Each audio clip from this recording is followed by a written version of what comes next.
In the same spirit as the work we've undertaken for the updated Rdr-R, the new standard we decided needs to be equally simple and efficient and easily adoptable and easy to implement. So it is like the two simple messages for the reporting standard, as a single record message. It was one of the intentions to keep it humanly readable, if possible, and still make it efficient to communicate. There is, like the reporting standard, no XML required. And I think we all agree that that hopefully means minimum IT resources and investment needed for implementation. So the RCC, rights claim conflict, Part 4 of the RDR standard enables those currently using a variety of communication tools to send and receive industry standard messages in the spirit of DDEX as a whole.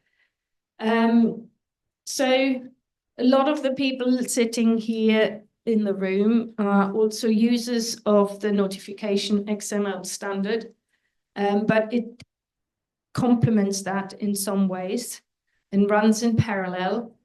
But you do not need to use the RDR-N in order to adopt the RCC standard. And even those who already use the XML RDR-N with the rights claim status update message, it will continue to help them to deal with the generation and ingestion of multiple formats that they currently receive. So even those that currently use RDx are onboarded on RDx, or those who exchange messages directly and receive the update message, the intention was to still try to get a common standard with regards to sending and receiving the same format. So those senders and recipients of messages of RDR-R that just have spoken before lunch about the business benefits of creating such a standard, the intention to reduce the amount of various formats they currently receive, ingest, analyze. The same principle applies here. In the RCC, we have two messages. And as I said in the introduction when we did the top level overview, it's the first specification that also includes some description about how best to communicate from a business point of view when using RCC in parallel of another DDEX standard, the notification standard.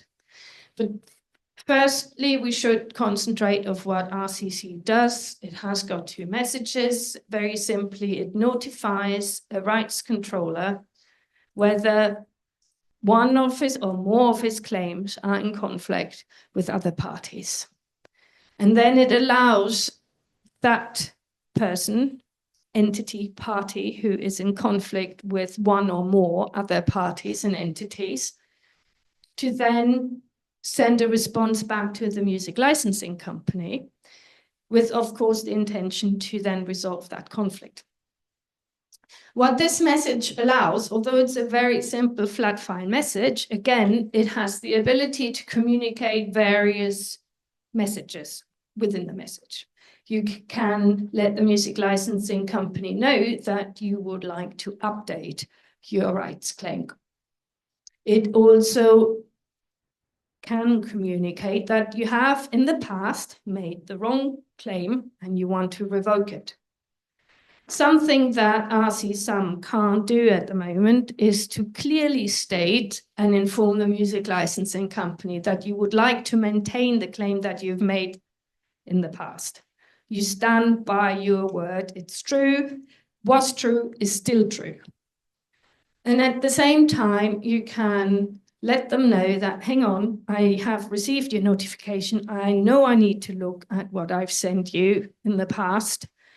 But frankly, currently I'm so overloaded and it's not one of my priority list, but I will deal with it when I can. Therefore, you let them know, don't make any assumptions. Do not think that what you've got in the system is what is that truth in that minute.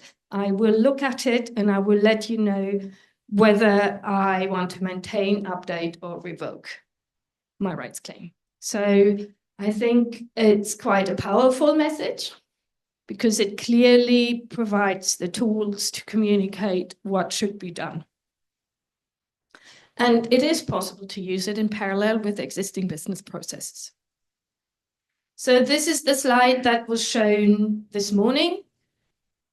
It's very important to state that it is not a straightforward process. It is iterative, despite the fact that the lines of communication, the communication pathway is very simple. It's between two parties, the music licensing company and the conflicting parties. All conflicting parties will, for that sound recording, will receive a record with the same information. And it's notifying them, like in the last 2 months, these are all of the sound recordings that you are in conflict with other parties in those territories. And then whenever that party has the time to deal with it, they will send a response. For a sound recording where, for example, 3 or more parties are in conflict, not all of those 3 parties will send the same response message at the same time. So we need to really be aware that this is an iterative process where the response messages will happen when, if ready. And therefore, the whole conclusion of hopefully resolving a rights claim may take a bit of time. And actually, the response of one party alone may already resolve a conflict. We, as a working group, have decided that when that happens, the case is closed. That's the ideal scenario. Otherwise, a response can also mean that we have 4 parties, 1 party revokes its previous claim, the 3 remaining parties may still be in conflict. Therefore, the music licensing company will need to send out a new notification, and the rights conflict is not yet resolved, so we go around the bend once more. So this process can happen more than once before the music licensing company is satisfied that they have received all the required information in order to then say we have resolved our conflict. So looking at the first message, the notification message, I have previously said that those messages are only for conflicts related to rights above 100%. It's not supposed to be used when there are other conflicts, data conflicts, other kind of conflicts you may encounter in your businesses. This is very specific to claims that have made for a sound recording in a territory, and you have got 150% of rights for that sound recording. So all claiming parties will be informed by the music licensing company. The same data for that sound recording in conflict will be sent to all conflicting parties. The way that the record is structured, however, is specific to the recipient of that conflict. And the reason is, again, one that is dependent on internal business processes. Each music licensing company may have different ways of dealing with a conflict. They may find that the recipient of that particular conflict is the one that needs to act first in order to resolve the conflict as quickly as possible. Therefore, if you receive a message with a record that shows you're in conflict with other parties, you are listed first because there a direct action is being associated to you, and that action will tell you that hopefully you will react first, send a message first, and that will resolve the conflict. So the information in the record is the same to all parties involved in that conflict, but the order, the sequence may be different. And obviously each message will be different because party one may currently be involved in 10 different conflicts, while party two of a message may only be involved in 5 conflicts. So you will have different content in the message, but if you share a conflict, that same record will include the same data. So we can say that the message is tailored to the individual recipients. And obviously the aim for that is to look at record by record where you are in conflict with somebody else, to use it as a trigger to reassess, go back to your database, look at the rights you own, and then inform the music licensing company of whether you need to update what you've previously sent, or maybe it has changed. In fact, you may have lost the rights since then. So you need to probably communicate a new end date. You can maintain it so that what I sent you is still true. So please keep your records on your end the same as I have sent you before. You can say, I'm really sorry, I've made a mistake. Can you please retract it? And you can tell them, hang on, I'm so busy, we need to wait.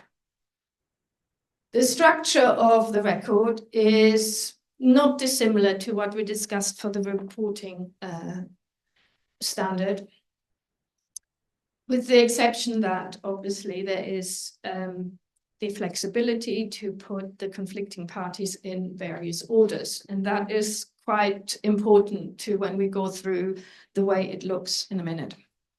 But the record identifies for each rights claim conflict in respect of a single resource in a single territory, whether the claimed resource is a sound recording or a music video. It clearly identifies how many conflicting parties there are and who those conflicting parties are. They also provide the possibility to identify if there are any third-party facilitators involved, and also provides the ability to contact the facilitator instead of the actually rights holder or conflicting party. It also allows a description of the nature of the rights claim conflict with regards to percentages, territories, etc. And if necessary, you are able to describe the validity period of the claim in that conflict too. Conflicting parties, we have claiming parties, we have conflicting parties. And the way that the standard specifications define that is that each conflicting party is only a conflicting party once they are in a dispute with each other. Before that, they are claiming parties. And as I mentioned, each conflicting party in the receipt of a notification message is the one listed first in the record. This means that all cells relating to the parties need to be repeated by using the defined numbering sequence. So I will show an example in a minute. You have got party 1, you've got party 2, party 3. If you have 10 parties that are in conflict with each other, you will have to repeat those cells over and over again. And to aid human readability, the number of conflicting parties involved for each rights claim conflict is explicitly indicated. And all references to conflicting parties also include any third-party facilitators acting on behalf of the conflicting party. So action required, so that is the reason why the recipient of the message is coming first, because an action is directly linked to receiving such a notification. And there is the possibility for the music licensing company to clearly state what type of action is expected or required in order for that rights claim conflict to be resolved as quickly as possible within the current business processes and within the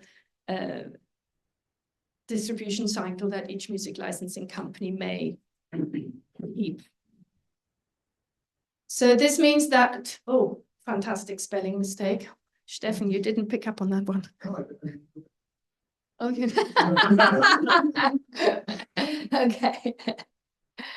So that could potentially mean that the response requested from a conflicting party doesn't mean that all of the conflicting parties have to send a response, but maybe only one needs to send one, initially at least, in order to complete the first round of internal processes. So if the recipient of a notification message has the flag of action required set to true, it should definitely trigger a response from the conflicting party or parties to enable the music licensing company to reevaluate and recalculate the rights claim conflict. So similarly to before, the absolute mandatory set of requirements, despite the fact that the message allows to communicate many more data points, is such that you have the typical record type and record ID. You have to clearly state again whether it's a video or a sound recording. We do have a weight in order for the music licensing company to communicate to the one to the rights holder who is in conflict, to express how important that conflict is. And the standard will set out what you mean by that, and every music licensing company will have their own weighting system, but it's a way of expressing the importance of it. If you there is another field that is not mandatory that allows you to express that importance in a different way. And if you look at the full specification, you will see that there is much more flexibility in order to express certain things. So, for example, the music licensing company can inform the rights holder what that weighting means in monetary value as well, in the currency of accounting. And then there you've got the action required. You tell all of recipients that you're expecting a response, or you're just telling one recipient that you need a response by setting the flag to true or false. You have the resource propriety ID for the sound recording. And again, ISRC is there. And if you have it, provide it. You have the display artist. And I'm sure in this case also title, although considering it's missing here, maybe it's not a mandatory field. You have got the territory code, the start date, the end date. And here comes row 20 to 25. You can see that conflicting party star party ID and conflicting party star name and ISRCs, all those in brackets are the cells or columns that need to be repeated depending on how many conflicting parties you have. So if you have 3 conflicting parties, that set of data needs to be repeated for each conflicting party. If you have only 2, you only have to repeat it one more time. And then you can send the ISRC that you've got in the system for that rights claim conflict. You can provide your own claim ID that you have in the system, and the right share percentage that you have in the system for that party that is in conflict with others. And obviously, if you have 3 parties, all with 50% claiming rights for a sound recording, all recipients will have 50% written there, and the total of 150% means, yes, you are, so one of you is probably wrong. So that should trigger a response.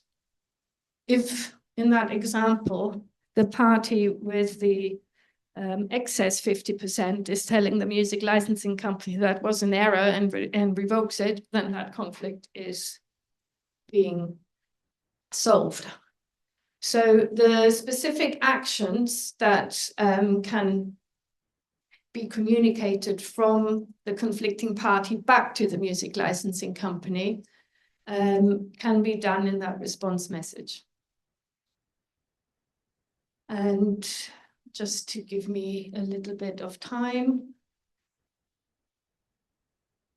is what we've just gone through. It allows to communicate very clearly what needs to happen, and that it will probably trigger that iterative process and further investigation, and hopefully an update in somebody's database. So the minimum data required for the response message is even more straightforward. And no fields have to be repeated. It's really very simply saying, I am referring back to the notification message XYZ. You have referring back to the record in that message. You are listing the ISRC that was sent to you. You can provide your own resource ID, and it may be a different ISRC, so you can put that in there. You have the title, the display artist.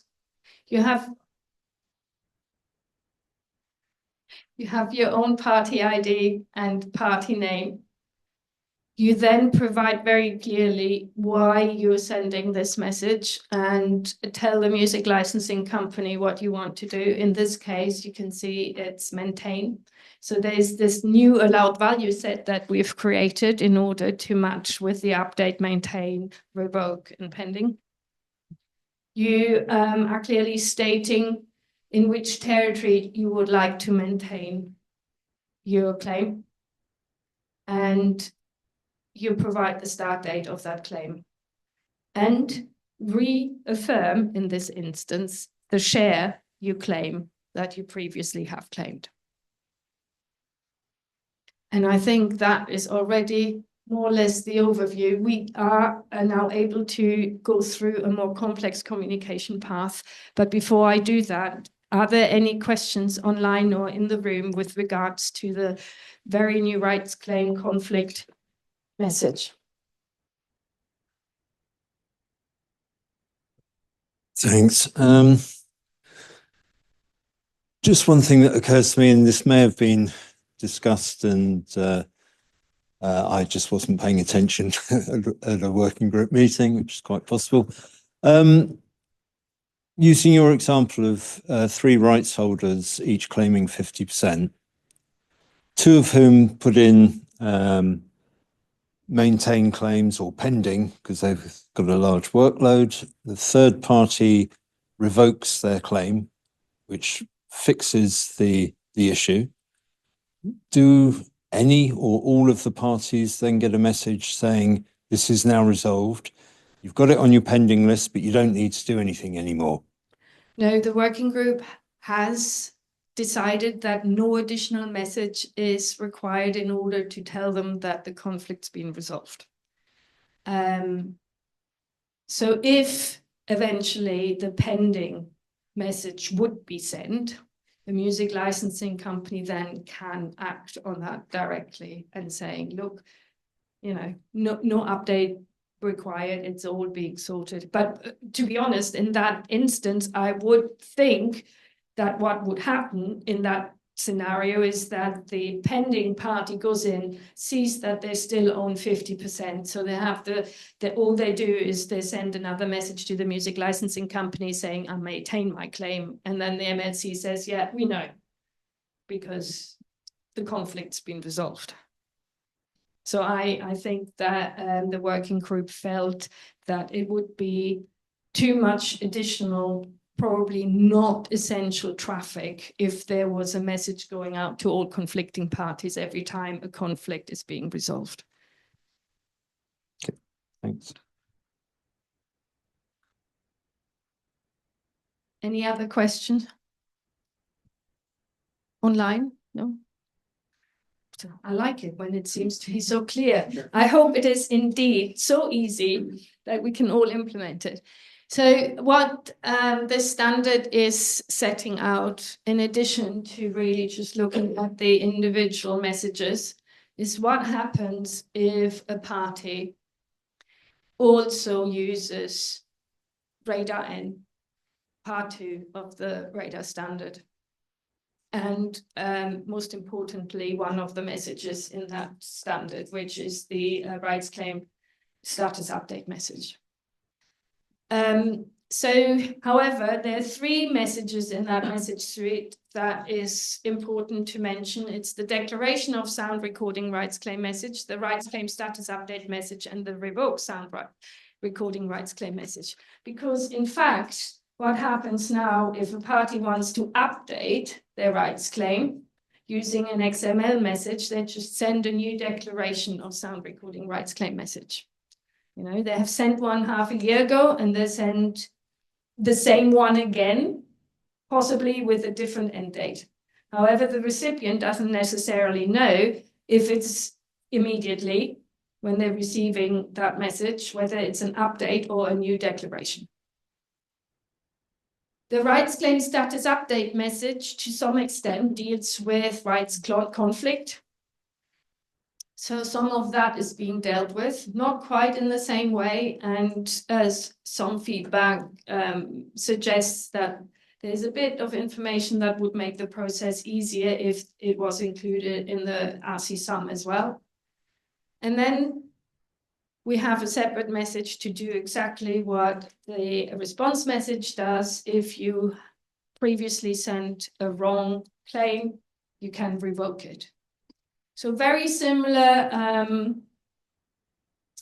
capabilities, slightly different flavor, and it works. But now we have got the ability for those who are not on RDX or for those who are not using the XML messages to communicate very similar information. For those who do need to implement RCC in parallel of the existing 3 messages that do very similar things, we've taken that into account and hope that we have provided enough descriptions and explanations to make it understandable. It's slightly more complex now, the diagram. It just shows the parallel streams of what messages need to be sent at which point. The communication flow between music licensing company and conflicting party is still the same. One needs to inform the other, and there needs to be a response message in order to close the loop. So you can see there from left to right, we have the rights claim notification that will be sent out, but at the same time, the same music licensing conflicting party may also receive the rights claim status update message. That then triggers either a response and or,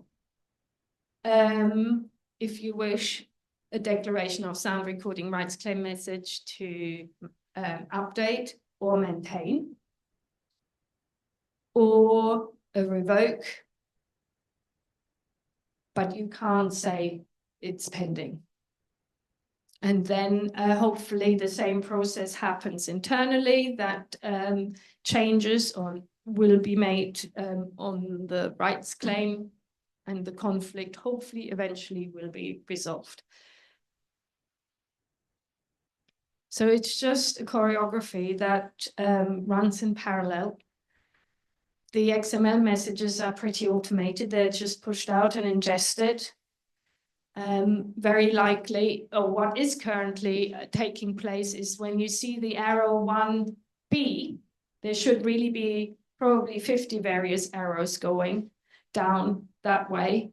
And that is why the notification, rights claim conflict notification, has been created in order to aggregate those 50 various communications into just one. And the same with the response. All of those that are already using the XML, it's running. But it is the multitude of other formats that are being sent and ingested that should be moving to the notification and the response message.